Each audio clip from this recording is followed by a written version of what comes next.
Puja dan puji yang tertentu dirafa'kan bagi Allah Subhanahu wa taala, Tuhan Ta'ala sekalian alam.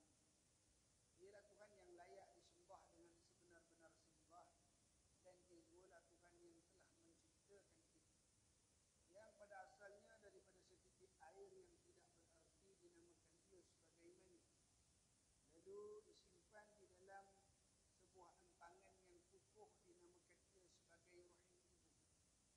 Dalam tempoh dan waktu yang ditetapkan, maka lahirlah kita ke dunia ini diiringi dengan nikmat-nikmat daripada Allah Subhanahu wa taala. Dan sebesar-besar nikmat yang kita perolehi pada pagi yang mulia ini adalah nikmat Islam dan iman. Selawat berkatakan salam buat junjungan besar kita Nabiuna Muhammad sallallahu alaihi wasallam, yang mana syafaat dan bantuan daripada baginda Nabi lah yang kita dambakan di akhirat kelak. Atas ahli keluarganya, para sahabatnya serta orang-orang yang mengikuti jejak langkahnya. Alhamdulillah. Syukur kita kepada Allah Subhanahu wa taala di pertemuan pada pagi ini dapat sama-sama kita bertemu lagi di dalam dewan salat Masjid Ibnu Sina, Taman Sisili, Teluk Intan, Perak, Baruan, bagi menyambung perbahasan kita di dalam kitab 50 wasiat Rasulullah sallallahu alaihi wasallam untuk wanita. Dan sekarang kita telah berada ke wasiat yang ke-17, iaitu wasiat untuk wanita yang istihadah. Wanita istihadah, apa makna istihadah? Wanita yang dibebani dengan darah yang melebihi daripada tempoh baik. A'udzu billahi minasyaitonir rajim. Bismillahirrahmanirrahim. Qala al-musannif rahimahullahu ta'ala wa bi'ulumihi fi kitabihi wa nafa'ani fid darain amin Allahumma amin. Kata pengarang kitab rahimahullahu ta'ala pada wasiat yang ke-17, wasiat untuk wanita istihadah. عن عائشة رضي الله عنها قالت جاءت فاطمة بن حبيش إلى رسول الله صلى الله عليه وسلم فقالت إني امرأة استحاض فلا أطهر أفأدع الصلاة؟ قال لا، إنما ذلك عرق وليست بالحيضة، فإذا أقبلت الحيضة فدعي الصلاة، وإذا أدبرت فاغسلي عنك الدم ثم الصلاة. Daripada Aisyah radhiyallahu anha, yang radhiyallahu Allah Ta'ala ke atas Sayyidatuna Aisyah, dia berkata, Fatimah binti Abu Hubaish datang kepada Rasulullah sallallahu alaihi wasallam seraya berkata, aku adalah wanita yang sedang istihadah, maka aku tidak suci. Apakah aku boleh meninggalkan salat? Beliau menjawab, tidak. Itu hanyalah darah yang banyak keluar dan bukan darah haid. Maka apabila datang haid, tinggalkanlah salat. Dan apabila sudah berhenti, maka cucilah darimu darah itu, kemudian salatlah. Hadis Nabi sallallahu alaihi wasallam ini diriwayatkan oleh sanadnya ditakhrij oleh Imam Bukhari rahimahullah taala daripada Ahmad bin Abu Raja', Muslim daripada Ibn Abi Syaibah bin Quraib, Abu Daud hadis nombor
Daripada wasiat ini kita akan mempelajari sebahagian masalah.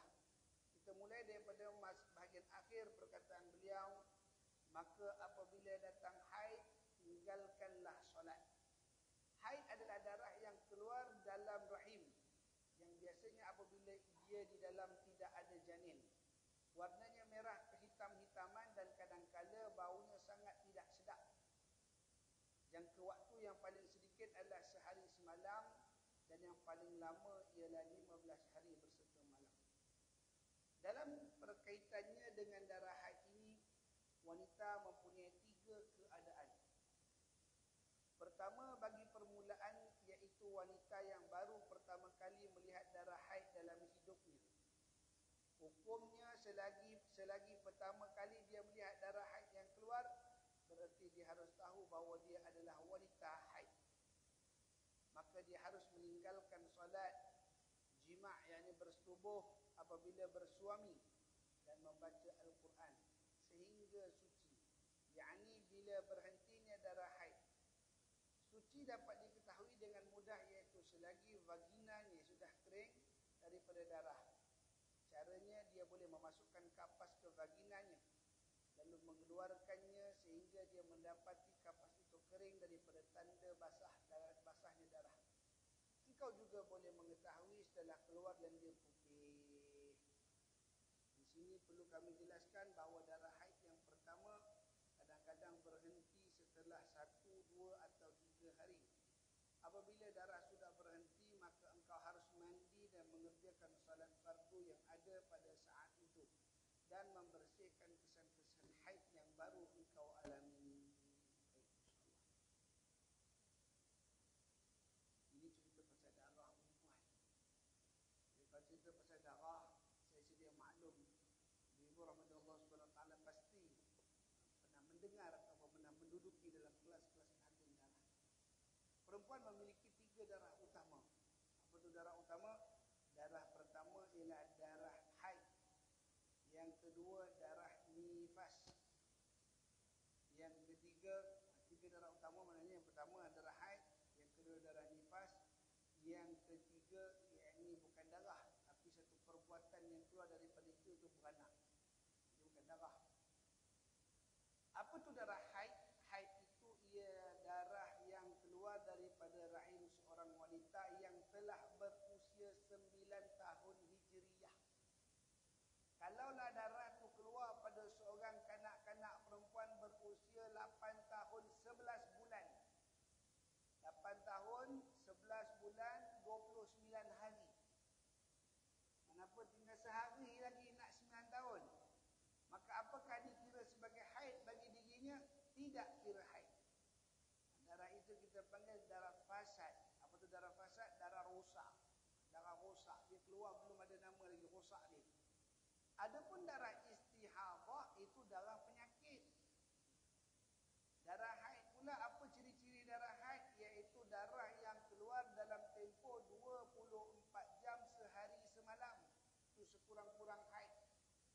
Kalau kurang daripada itu, kita panggil fasad, darah rosak juga. Ustaz, saya keluar haid hari ini Ustaz. Setelah hari ini keluar. Baik. Berapa lama tempoh keluarnya tadi? Adalah daripada pukul 2 sampai pukul 4 dia keluar Ustaz. 2 sampai 4 berapa lama tu? 2 jam. Apa? 2 jam. Ataupun lebih kita kata, Ustaz, dia keluar daripada pukul 12 sampai pukul 8 malam. Nah, daripada 12 sampai pukul 8 dia keluar. 12, 1, 2, 3, 4, 5, 6, 7, 8. Mana 8 jam? 8 jam darah tadi keluar. Lepas pukul 8 darah pun berhenti. Bila berhenti waktu tu dia dah tak keluar lagi. Esok tak keluar, lusa tak keluar dan sebagainya. Dalam 8 jam tu Zuhur dia tak sembahyang, Asar tak sembahyang, Maghrib dia tak sembahyang. Kenapa? Kerana dia menyangka itu darah haid.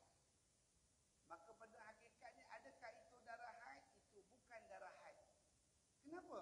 Kerana dia tidak menepati waktu 24 jam sehari semalam tadi. Ataupun dia keluar darah haid itu 3 hari. 3 hari keluar darah. Tapi bukan keluar 3 hari. Hari Isnin dia keluar 6 jam. 6 jam keluarnya. Hari Selasa dia keluar 12 jam. Hari yang ketiga dia keluar 16 jam. 16 tambah 12 jadi 28. 28 tambah 8 jadi 36. 36 jam. Jadi tak dia darah haid, jadi dia darah haid. Jadilah dia darah haid. Sebab apa? Mencukupi 24 jam tadi.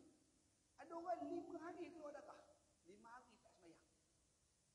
Padahal pada hari pertama Isnin, Selasa, Rabu, Khamis, Jumaat, hari Isnin keluar 2 jam. Hari Selasa keluar 3 jam.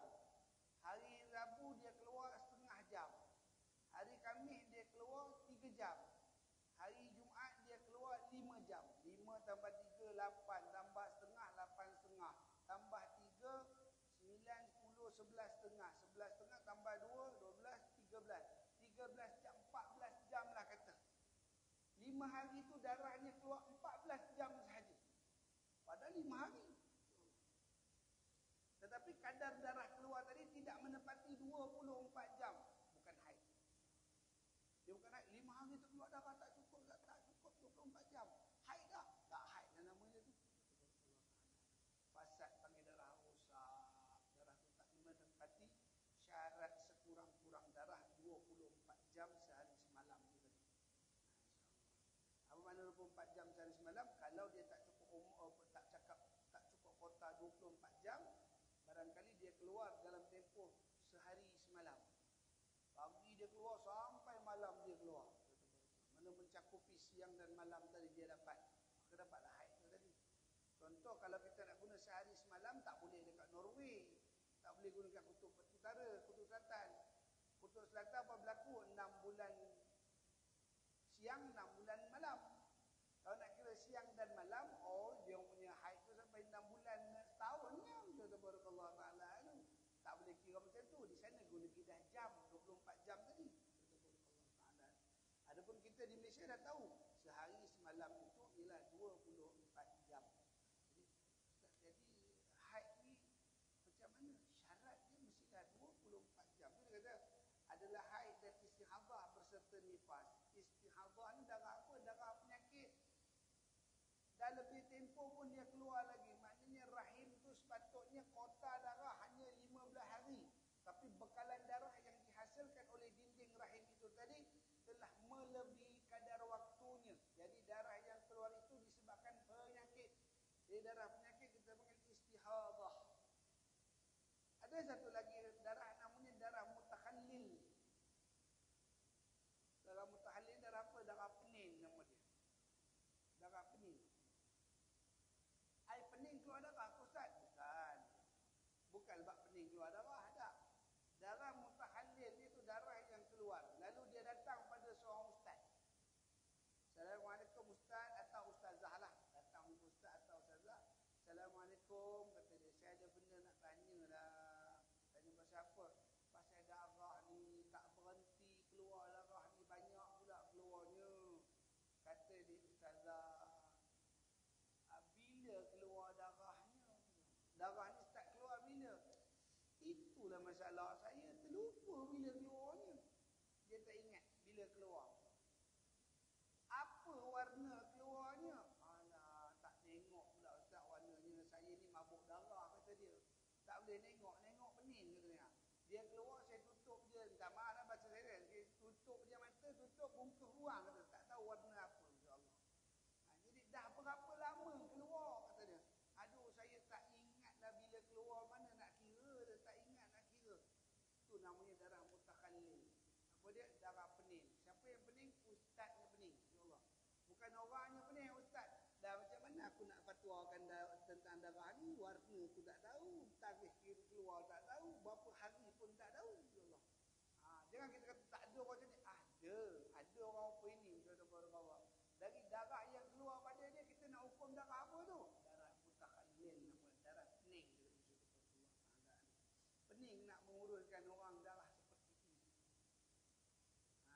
ini. Baik. Yang kedua namanya darah nifas. Apa tu darah nifas? Iaitu darah yang mengiringi beranak. Itu dia panggil nifas daripada kalimat nafas. budak keluar, maka darah pun keluar. Tak kisahlah budak itu keluar, Allahumma shalli ala sayyidina Muhammad, budak itu keluar, darahnya yang mengiringi itu tadi banyak ataupun sedikit. Nifas. Baik, kita balik pada haid tadi, saya tak ambil haid. Sekurang-kurang haid 24 jam sehari semalam. Beradat baginya ialah 5 ke 6 hari atau 7 hari. Dan sebanyak-banyak darah haid mana berkekalan keluar darah itu ialah 15 hari beserta malam ni. Baru jadi haid. Istihadah tak ada bilangan ni. Orang kali dia nak keluar sejam istihadah. Keluar sehari pun istihadah. 10 hari pun boleh jadi istihadah. Baik. Yang ketiga iaitu darah nifas. Darah yang mengiringi beranak. Bukan beranak ya, darah yang mengiringi beranak. Berapa sekurang-kurang nifas? Sekurang-kurang nifas iaitu 1 majah. Apa tu 1 majah? 1 kekelipan mata. Sekelip mata darah tu keluar, lepas tu dah bersih. Saya masa beranak dia darah keluar, lepas tu dah tak keluar darah dah. Kita panggil 1 majah, 1 kekelipan mata. Beradat bagi orang nifas ni berapa? Iaitu 40 hari. Dan sebanyak-banyak darah nifas itu berapa lama? 60 hari. Itu paling banyak. Lebih daripada tempoh itu darah masih keluar, istihadah, sakitlah. Yang ketiga iaitu wiladah. Apa wiladah? Beranak. Beranak itu masuk dalam masalah junub. Jadi orang yang beranak secara normal juga wiladah. Orang yang siga ataupun bersalin juga dipanggil sebagai wiladah. Apa makna wiladah tadi? Iaitu melahirkan. Macam mana cara melahirkan? Tepuk pinggul ke ataupun tepuk perut depan ke, alam asal keluar daripada badan dia satu orang baby ataupun satu anak manusia juga, maka jadilah dia wiladah. Baik. Maka lagi perempuan ni datang. Siapa perempuan ni? Fatimah bin Habis. Fatimah bin Hubayshi.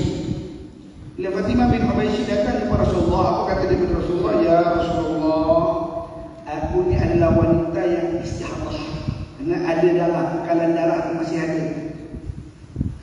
Maka aku tidak suci, aku tak puasa ya Rasulullah. Apakah aku boleh meninggalkan solat?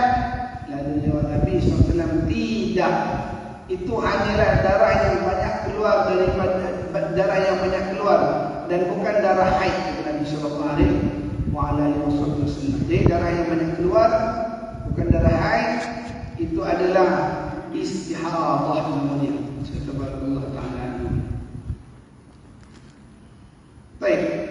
Kemudian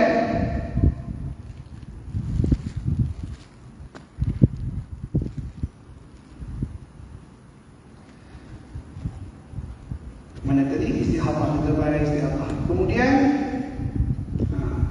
setelah darah itu keluar, dia istihadah lebih daripada tempoh. Kemudian darah itu keluar, apakah dia masih boleh bercuti atau bercuti? Kataan dia orang berehat daripada sembahyang, kelepasan daripada ibadah. Kita panggil gitu, bercuti macam kita rehat tak bunyi dia, insya-Allah. Boleh tak dia tadi lepas daripada tanggungjawab beribadat, maksud dia? Dia tanya, Rasulullah, saya tak suci, jadi boleh tak saya tak sembahyang? Jadi jawab kata Nabi, tidak. Tak boleh, kamu kena sembahyang, tapi dengan syarat. Ada syarat juga. Bukanlah dengan darah tadi bawa pergi sembahyang. InsyaAllah. Dia apa perlu Nabi buat? Dan Nabi kata, apabila sudah berhenti, maka cucilah dari mudarat itu. Kemudian solat. Jadi syarat dia, kalau orang yang ada istihadah ni mesti membersihkan darahnya terlebih dahulu sebelum solat. Tetapi dia tahu, Ustaz, lepas saya bersihkan darah masih keluar, kata dia, ataupun darah akan keluar, dan saya pula khawatir kerana masa sembahyang dah copoi. Copoi khabar dia orang Perak dah singkat, cangkat masanya, insya-Allah. Dan saya duduk tunggu dia berhenti betul, dia tak mau berhenti. Dah pukul 3:30 ni tak berhenti. Jadi apa dia buat? Saya tak kira, saya pergi cuci. Kemudian dia ambilkan kapas ataupun kain lah, diletakkan kesturi, lalu ditempelkan ataupun ditutupkan kawasan yang mengeluarkan darah itu tadi, kemudian bersolatlah dia seperti biasa. Kalau ada darah keluar dan menempel pada kapas itu, hukum dia apa? Hukum dia ma'afun bih, dipanggil. Apa tu ma'afun bih? Dimaafkan baginya. Maaf. Macam orang ada penyakit sulasil baul. Ada sulasil baul ni sakit apa? Kencing tak lawas. Orang kencing tak lawas. Dia ada sulasil baul, ada sulasil rih, ada sulasil mani. InsyaAllah ni 3 penyakit. Kencing tak lawas, air mani tak lawas, dan juga kentut tak lawas. Kentut tak lawas ni bukan kata tak lawas, dak kentut dia tak puas. Dia dah put, dia tekan lagi, nak keluarkan lagi kentut dia, tak mau keluar. Keluar minta maaf, lain keluarnya. Masya-Allah. Tapi dia rasa macam berangin, nak keluar angin lagi. Ini sulah surah. Ataupun orang yang kentut dia tak berjangka. Minta maaf, kentut tak berjangka ni macam mana? Jalan-jalan perut keluar. Minta maaf lah, bukan. Dia tak dapat dikawal, katanya Masya-Allah Ta'ala. Tak dapat dikawal. Jadi ketika itu kita namakan dia sulasul rih, insya-Allah. Adapun sulasul mani, ini sebagai tambahan Masya-Allah. Sulasul mani ni apa dia? Iaitu air mani tidak lawas. Bukan makna air mani tak lawas tu dia keluar semedang, tak. Air mani tak lawas ni atas beberapa sebab. Barangkali kerana perasaan. Sebab takut dia keluar. Bawa kereta, Masya-Allah Ta'ala, lesen tak ada. Depan ada roadblock. Polis pun ada depan tengah buat sekatan. Dia takut keluar air mani. Masya-Allah Ta'ala. Atau sulasul mani lah kita panggil. Kerana rasa takut. Ataupun kerana terlalu gembira. Assalamualaikum Tuan Haji. Waalaikumsalam. Tuan Haji dipilih pergi haji tu. Ya ke Allah, seronok keluar air mani. Masya-Allah Ta'ala. Jadi itu bukan kata gatal orang tua ni. Tak, itu nama sulasul mani. Dia keluar disebabkan tindak balas badan yang berubah, insya-Allah. Ataupun dia kerana suhu. Musim sejuk, setiap hari keluar air mani. Kenapa? Sebab musim sejuk. Ini biasa berlaku pada negara musim sejuk lah. Dan orang-orang macam ni juga dimaafkan. Ada ma'afun bih bagi dia. Dalam musim sejuk, lepas tu keluar air mani, nak mandi tak lalu. Asal terlelap keluar, asal terlelap keluar. Jadi jawab macam mana? Dia harus bagi dia tayamum. Boleh tayamum lah sebab air sejuk waktu tu. Masya-Allah Ta'ala anhu. Baik. Jadi kita lihat dua tadi, sulasul rih dan sulasul mani. Yang ketiga sulasul baul. Ini kencing tak lawas. Kencingnya tersimpan. Kencing tersimpan. Itu sebab dituntut ketika setelah daripada kita kencing untuk apa? Untuk istibrak. Al-istibrak, tahu mana istibrak? Iaitu berdehem. Khabar kita berdehem lah, sebenarnya bukan berdehem. Kalau sebab kita dah ajar orang perkataan berdehem, orang ingat tu berdehem. Dia lepas buai kencing tu, biasa kita kumpul. Masuk dalam tanda awam dah cerita, dia dah masuk dia kata masya-Allah.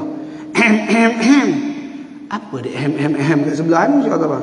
Dia bukan apa itu. Istibrak ni menekan daya perut.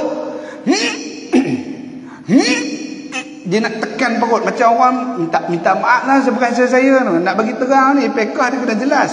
Seperti orang meneran. Orang meneran tu.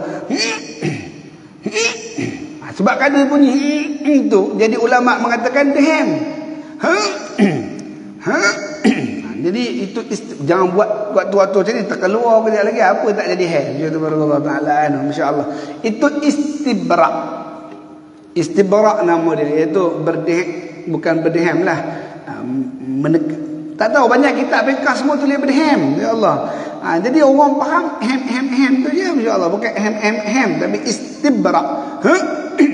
Dia itu subhanallah. Baik. Dan bagi orang laki-laki yang kencing tak lawas ni, biasanya setelah istibrak, maka habis keluar dah, tak habis lagi sebenarnya. Maka hendaklah cuba dia membongkokkan badan dia. Dia berdiri, dia bongkok. Masa dia bongkok tu, titisan akan mula keluar.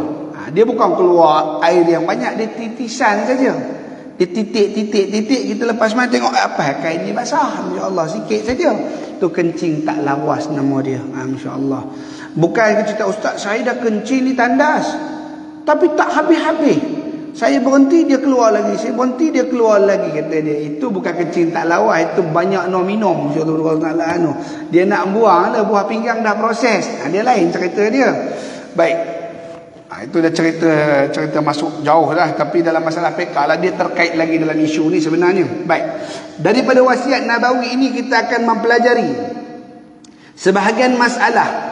Kita mulai daripada bahagian akhirnya perkataan beliau, maka apabila datang haid, tinggalkanlah solat. Haid adalah darah yang keluar daripada dalam rahim yang biasanya apabila di dalamnya tidak ada janin. Jadi orang yang mengandung dia dah tak datang haid dah. Saya ni dah 2 bulan tak datang haid ni, kata dia, insya-Allah.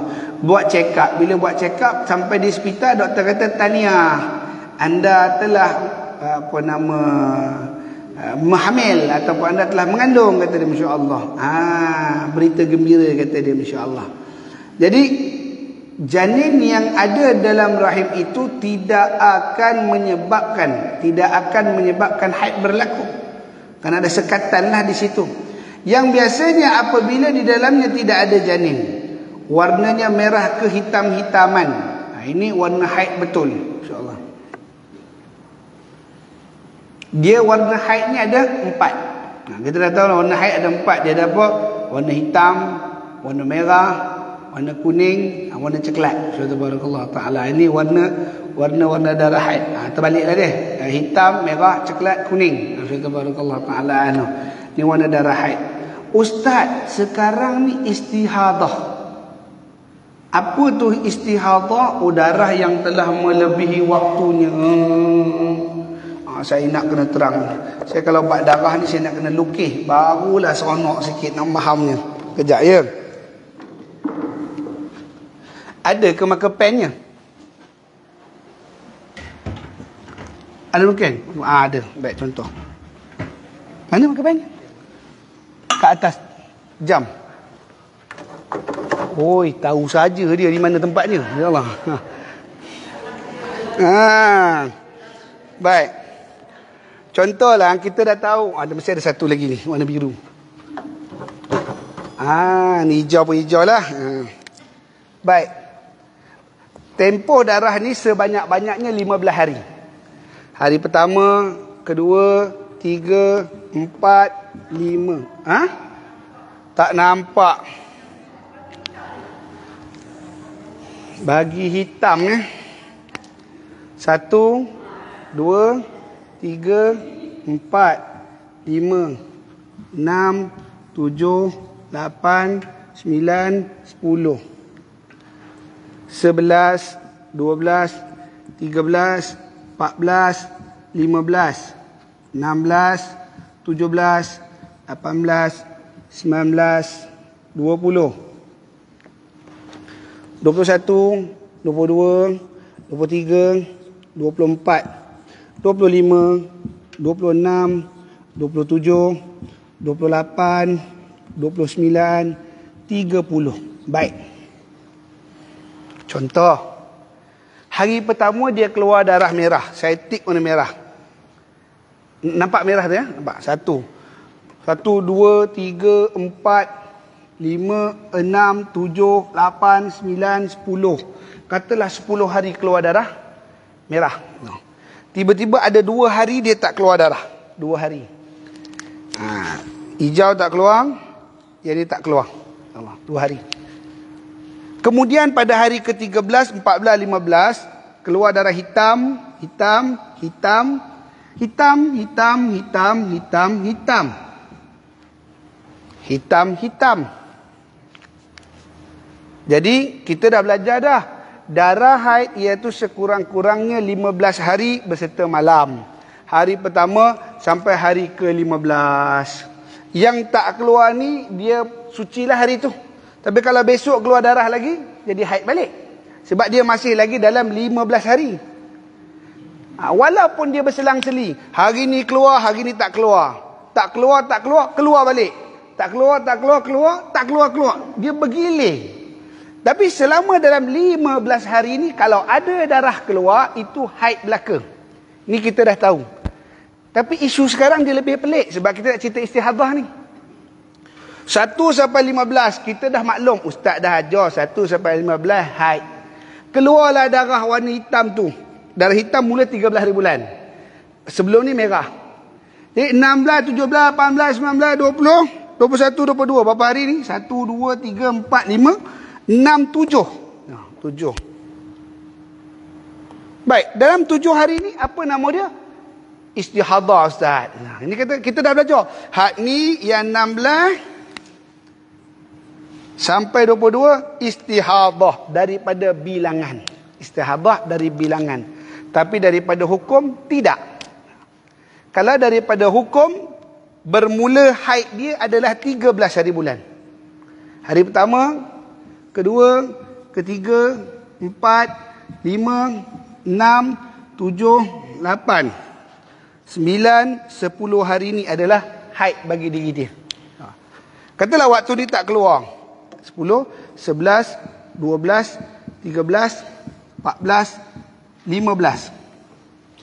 Tak keluar. Kemudian keluar merah. Merah.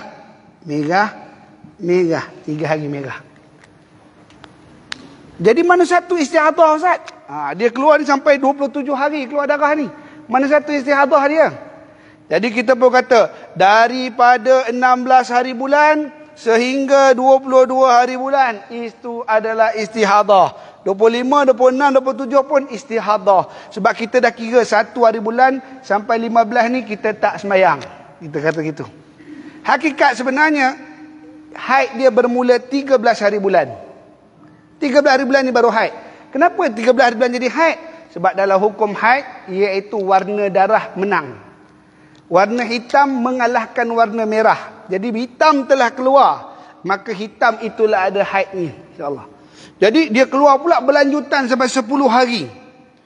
Kemudian berhenti, hari ke-11 tak ada, hari ke-12 tak ada. 13, 14, 15 ni tadi, keluar lagi darah. Ini masih lagi dalam kategori haid.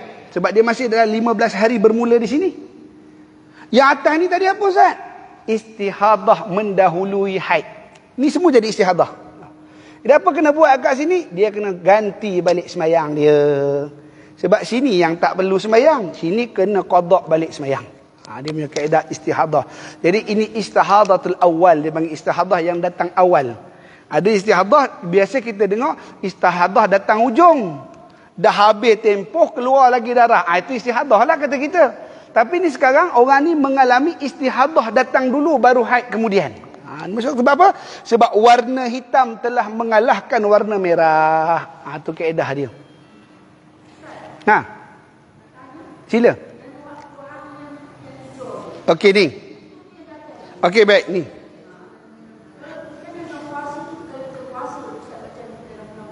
Okey belum puasa. Kita boleh berpuasa waktu ni. Boleh puasa. Sebab haid belum masuk lagi sebenarnya. Haid dia masuk kat 13 ni. Ni yang merah ni semua ni. Merah ni semua istihadah. Kalau dia tinggal puasa kena qada balik.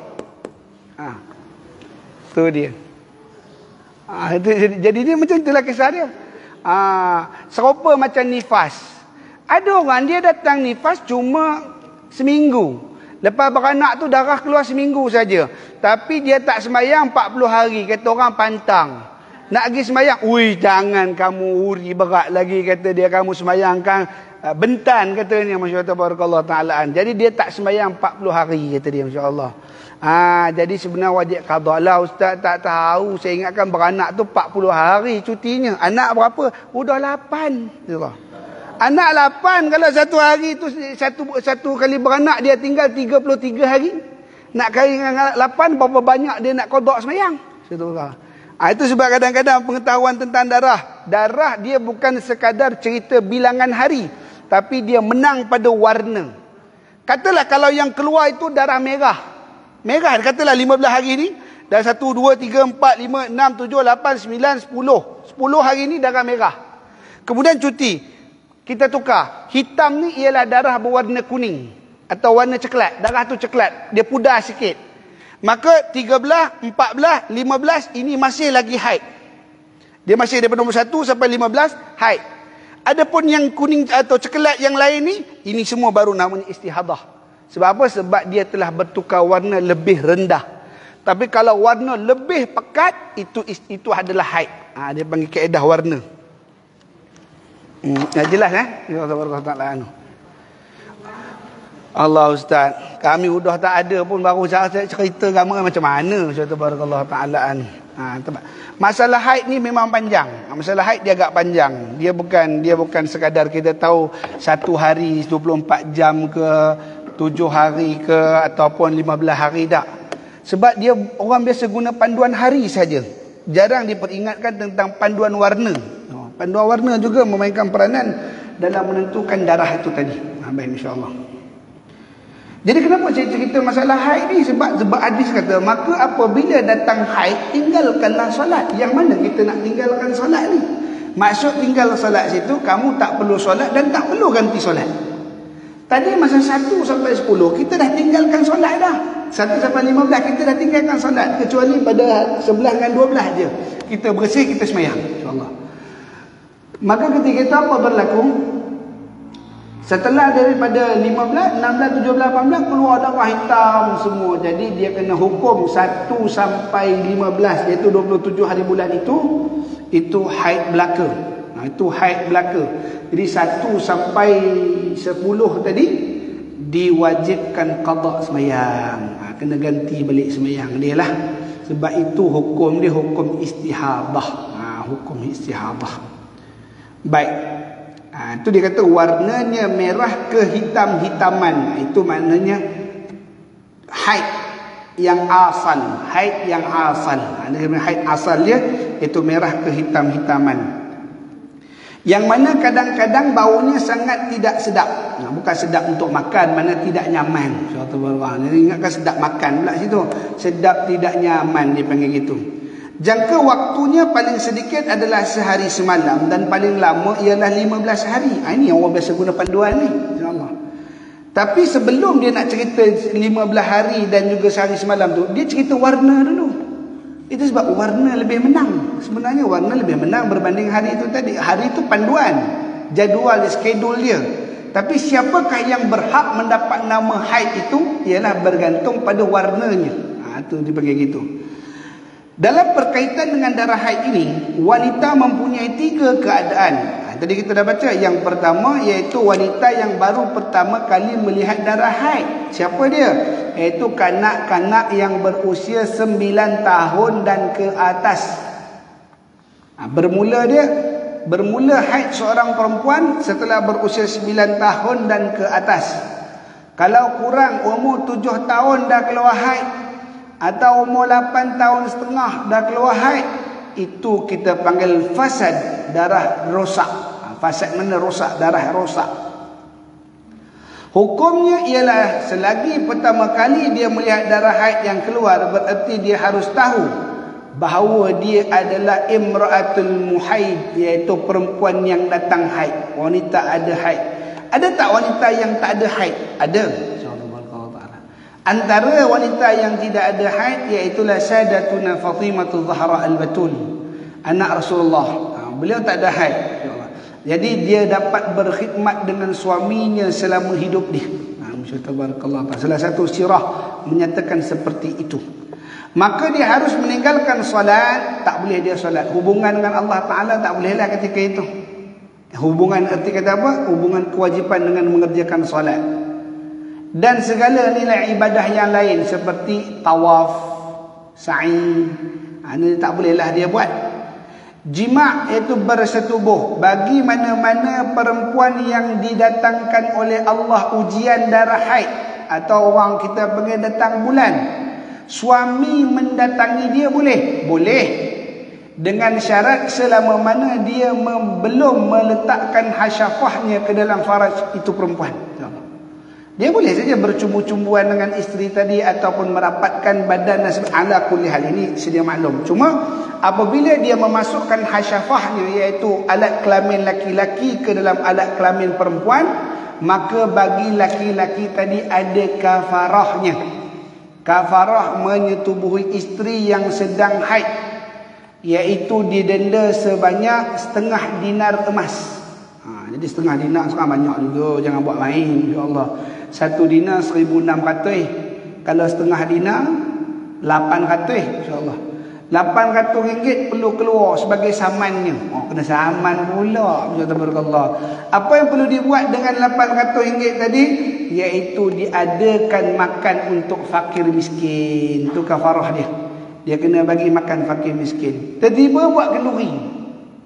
Datang Pak Imam jemput kenduri. Kenduri apa ni? Tengok cucu dah tak ada. Dah anak, dapat anak baru ke? Tidak. Kenduri apa? Kata Pak Imam, insyaAllah. Pergi umrah? Tidak, insyaAllah. Kenduri apa? Adalah Pak Imam. Dengan kita pun nak rahsia-rahsia ke? Kenduri apa ni? Baru dapat naik pangkat? Tidak. InsyaAllah ta'ala. Jangan harus bagi tahu. InsyaAllah ta'ala. Pak Imam datang makan je lah. Pak Imam jangan pula bangun buat pengumuman lagi. Assalamualaikum kepada jemaah yang hadir. InsyaAllah terima kasih sudah hadir ke kenduri saya. Tujuan saya buat kenduri ini ialah membayar kafarah kerana saya mendatangi isteri ketika haid. Jangan buat. Jangan dibuat pasal. Barakallahu ta'ala. Digelak dia orang je nanti. Tapi hakikat memang itulah kafarahnya. Kalau isteri datang bulan, maka tidak boleh menyetubuhinya.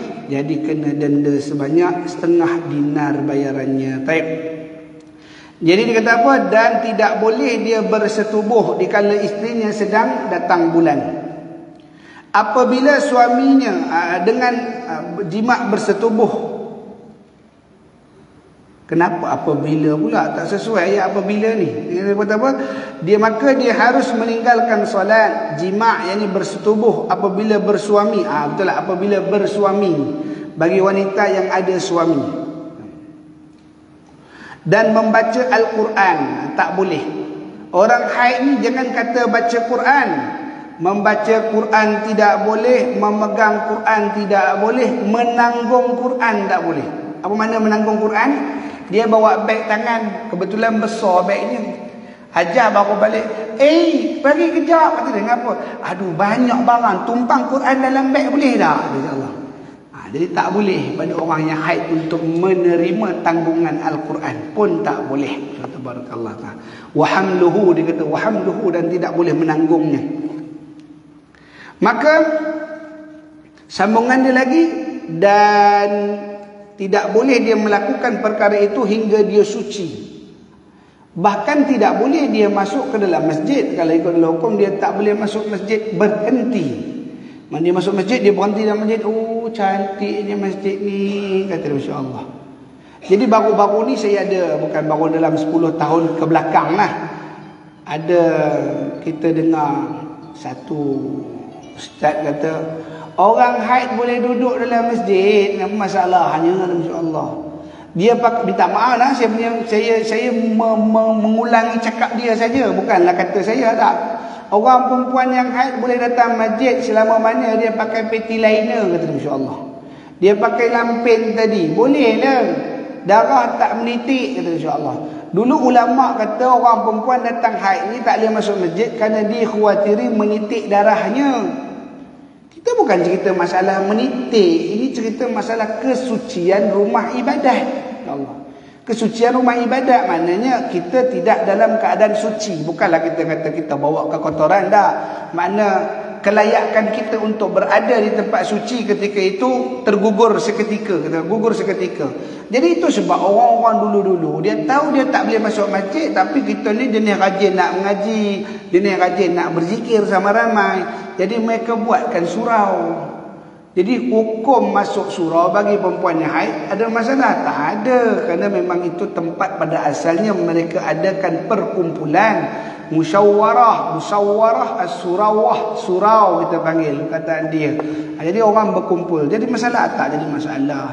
Tapi bila dia kata boleh masuk dalam masjid kerana darah tak menitik, tak betul.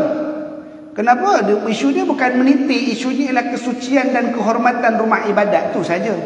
Dan bukan kita tak dibenarkan masuk selama-lamanya. Tak benar masuk dalam tempoh selama mana keluar darah sahaja. Insya-Allah. Dia kata, ini tidak, ini diskriminasi terhadap orang perempuan. Bukan, insya-Allah. Islam bertoleransi. Sangat baik. Ini Islam kerana orang perempuan ni diberi keringanan. Datang bulan ni, tak payahlah sembahyang, insya-Allah. Tak payahlah ke masjid, insya-Allah. Berehatlah sebab dia tak elok. Tapi kalau orang Yahudi lagi teruk. Yahudi kalau perempuan-perempuan mereka datang haid, apa mereka buat? Mereka halau dari rumah. Tak boleh masuk dalam rumah. Tu sebab kalau kita tengok orang-orang Yahudi, dia dapat rumah, dia ada bangsal luar rumah. Ada pondok ataupun bangsal luar rumah, itu digunakan untuk letak isteri-isteri mereka ketika datang haid, insya-Allah. Makanan daripada isterinya tak boleh dimakan. Dia tak boleh masuk dalam rumah dan dihina dan dicemuh pada ketika itu. Tabarakallah ta'ala anhu. Jadi hakikat perempuan boleh buat apa? Dia kata, mana kami tahu dia dah nak keluar? Bukan kami nak keluarkan dia. Dia keluar sendiri secara fizik alam dia, secara alamiah tu kita bukan tahu, kata Masya Allah. Jadi tidak dibenarkan orang laki-laki ataupun mana-mana pihak daripada berlainan jantina untuk menghina ataupun merendahkan martabat perempuan yang haid. Tabarakallah ta'ala. Dan yang haid ni bukan hanya perempuan, bahkan ada juga haid yang keluar daripada khunsa. Khunsa pun ada keluar haid. Khunsa mana? Khunsa wadih dan khunsa ghairul wadih.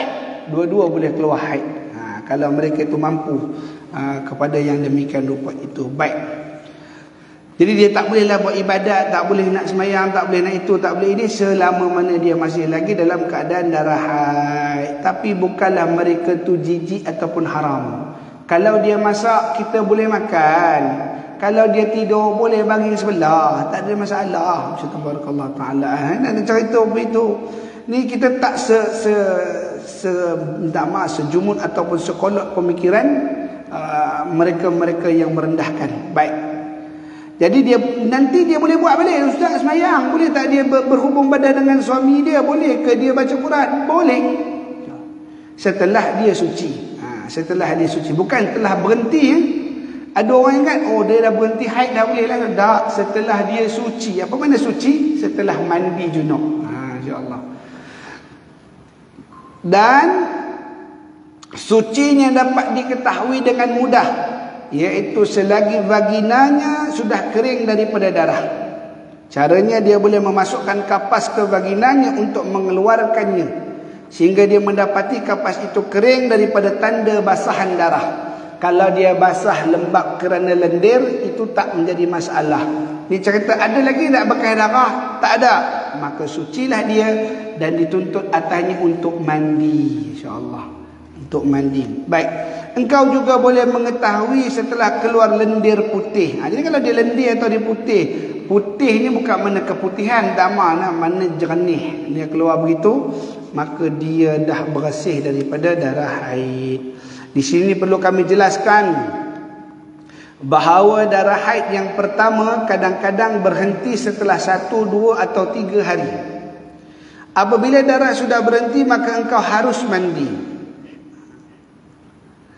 Saya perbetulkan sikitlah perkataan tu, minta maaf pada pengarang kitab. Maka engkau wajib mandi, bukan harus mandi. Kalau harus tu pilihan, kamu nak mandi pun boleh, tak mandi pun tak apa, tu harus. Tapi bukan harus, wajib mandi. Perkara yang mewajibkan mandi itu ada 6 perkara yang mewajibkan mandi. Yang pertama apa? Ilajul hasyafa ilal farji. Pertama, iaitu apabila memasukkan alat kelamin, dan mana alat kelamin laki-laki ke dalam alat kelamin perempuan, walau sekadar hasyafah. Apa tu hasyafah? Kepala je, kepala zakar itu tadi. Minta maaf nak, dia memang kadang malu nak ngajar kopi ni, tapi pekah kena jelas, insya-Allah.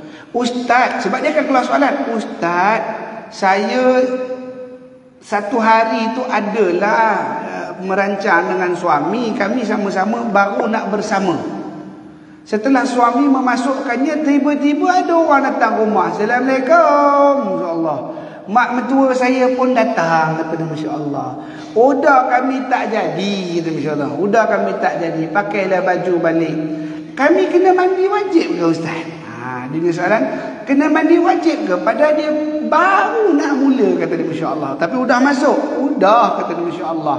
Jadi hukumnya yang pertama wajib mandi kerana ilajul hasyafah ilal farji, bila masuk sahaja. Kadang-kadang masuk dalam tak sengaja. Minta maaf, dalam masalah fiqah, saya cerita masalah fiqah.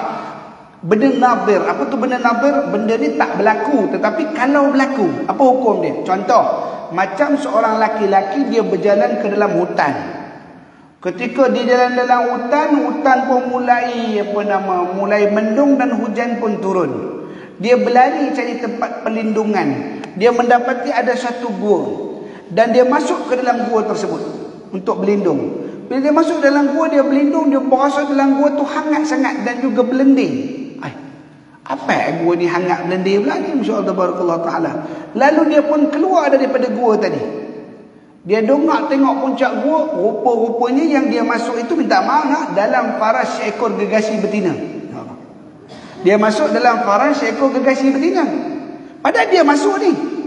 Bila dia keluar, sudah wajib atas dia kena mandi wajib. Kenapa? Kerana dia memasuki faras tadi dengan hasyafahnya, dengan alat kelaminnya. Itu masuk. Saya kata maksud masuk. Bukan mesti ada kalimat ni'mah ataupun mesti berasa seronok. Tak. Dia masuk dalam gua, dia menyangka tu gua bukan faraj. Insya-Allah tak sengaja, nak cerita tak sengaja. Dia masuk, kemudian dia keluar, dia tengok gegasi betina rupanya.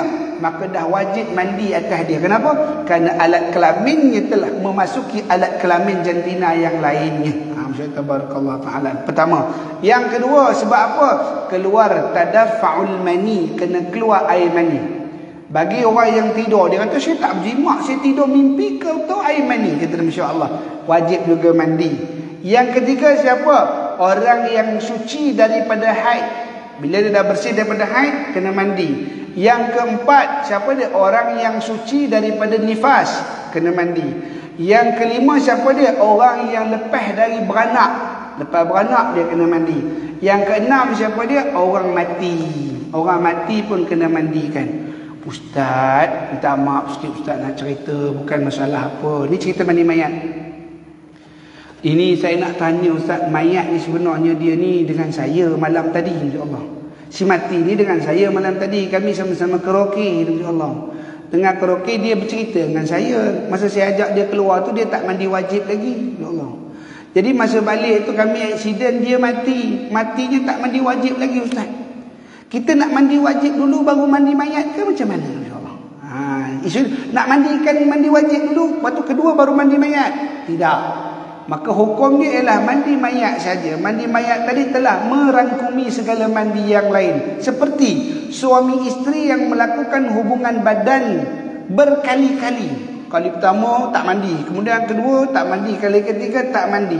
Apakah setelah itu dia kena mandi 3 kali kerana berhubung badan 3 kali? Tidak, sekali juga kena. Insya-Allah. Begitulah, bila dia mati terhimpun segala sebab mandi tadi pada dia.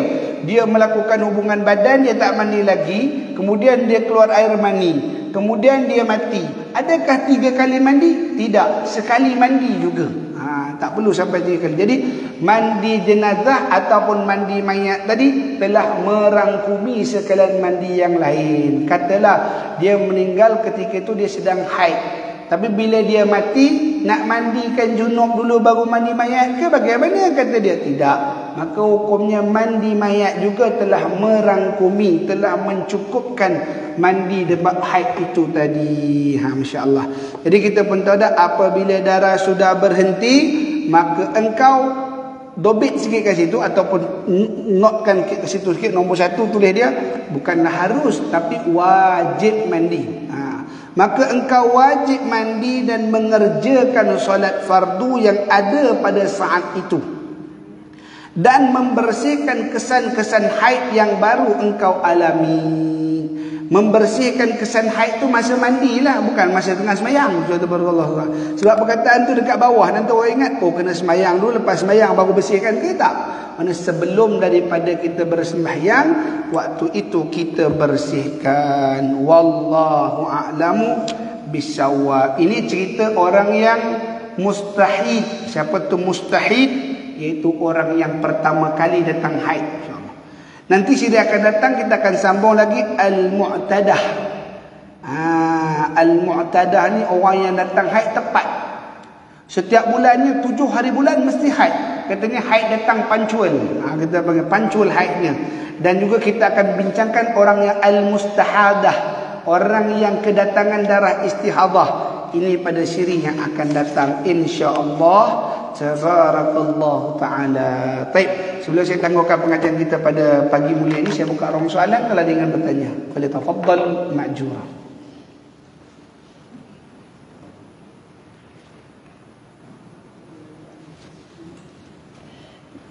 Baik, kata ada soalan sekali itu saja dahulu pada pagi mulia ni. Sekali ada salah silap tutur bicara saya, apa yang disebutkan tadi bersalah dengan fatwa yang telah digelar oleh Jabatan Mufti Kerajaan Negeri Perak, salah dengan enactment yang telah ditetapkan oleh Jabatan Agama Islam Perak. Pada Allah Jalla Jalla Ma'azam saya minta ampun pada saya ibunda rahmatullah sekalian. Saya mohon ditegur diri ini dengan teguran bisawab. Aku lu qouli hadza astaghfirullahalazim li wa lakum bisairil muslimin muslimat mu'minin wal mu'minat fastaghfiruhu innahu huwal ghafurur rahim. أعوذ بالله من الشيطان الرجيم بسم الله الرحمن الرحيم ربنا انفعنا بما علمتنا ربي علمنا الذي ينفعنا ربي فقنا وفقه أهلنا وقربت لنا في ديننا مع القدر أنثى وذكر الله مفتح علينا فتوح العارفين اهدنا الصراط المستقيم صراط الذين أنعمت عليهم من النبيين والصديق والشهداء والصالحين حسن أولئك رفيقا يا أرحم الراحمين ربنا آتنا من لدنك رحمة وهيئ لنا من أمرنا رشدا ربنا آتنا في الدنيا حسنة في الآخرة حسنة وقنا عذاب النار صلى الله عليه وسلم محمد وعلى آله وصحبه وسلم الحمد لله رب العالمين تقبل الله منكم والسلام عليكم ورحمة الله وبركاته. Tanggung dengan tasbih kafarah dan surah Al-Asr.